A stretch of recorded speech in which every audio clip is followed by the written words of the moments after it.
of Juvenile Services, and it is not a positive report. Education was bad, detention was bad, how we house kids is bad. There was not a single compliment given. With lawmakers often pointing to DJS as the place where juvenile offenders can get services, a closer look at the report shows few services are being offered, and the safety of the kids is a concern. A ballistical report of the Department of Juvenile Services: increases in daily populations, lack of educational opportunities, substandard safety staffing plans, inadequate programming, and plumbing problems causing backed up toilets. Just some of the problems highlighted in these 100 pages. The question is, do you keep funding this antiquated animal of an agency? Jeremy Eldridge, a former prosecutor turned defense attorney. Or do we just throw the baby in the bathwater out and start all over again? Says DJS is a product of a system with a focus for lawmakers, but not enough support. The biggest concern, he says, what's incredibly problematic about the Office of the Attorney General's report regarding juvenile justice is that they are advocating for juveniles to not be automatically charged as adults. If they're not automatically charged as adults, and this office, we shouldn't detain them, what are we going to do with these minors that commit heinous crimes?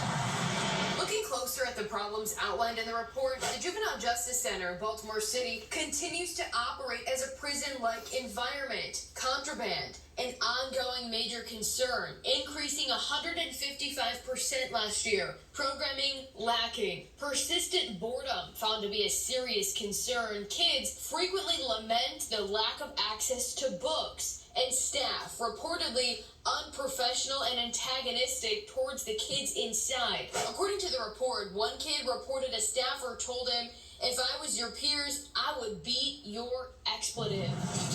These problems found throughout many of DJS facilities. Charles Hickey Jr. in Baltimore County used handcuffs and leg restraints on kids 516% more in 2022 than 2021. 345% more cases of kids put in seclusion last year. Cheltenham Youth Detention Center saw restraints increase by 560% in 2022. Self-injury quadrupling. At almost every single facility, the report finding a lack of educational opportunities, which Eldridge says is a part of the boredom problem.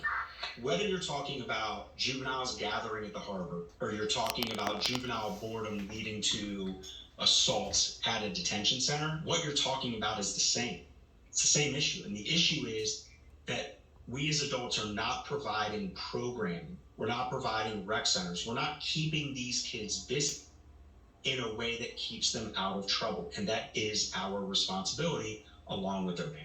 The problems persist with other facilities too, like the One Love group home in Baltimore City, where all 3 young people at the end of the year ran away from the home. The report finding One Love struggled to provide appropriate structure, supervision, and services during 2022. Lawmakers often calling for more wraparound services to be provided, but the services being offered now, this report shows, simply aren't adequate. Pointing to new DJS Secretary Vincent Schiraldi as the person responsible for changing the culture, Delegate Lou Clippinger wants a top-to-bottom review of DJS. I believe that the Secretary will get into the guts of rebuilding this agency. That doesn't need legislation, that needs leadership. Schiraldi says the agency is very troubled by the findings and is committed to achieving Governor Wes Moore's goal of having the best juvenile facilities in the country, all to ensure the agency leaves no one behind. In the meantime, lawmakers continue calling for more services to be provided within DJS, but the agency already struggling to meet current requirements. All while the juvenile violent crime trend continues to rise in communities all across Maryland. Now, we want to hear from you. Do you have confidence in city leaders to get crime under control this summer? So far, 95% of voters say no. Head to foxbaltimore.com/vote to weigh in right now.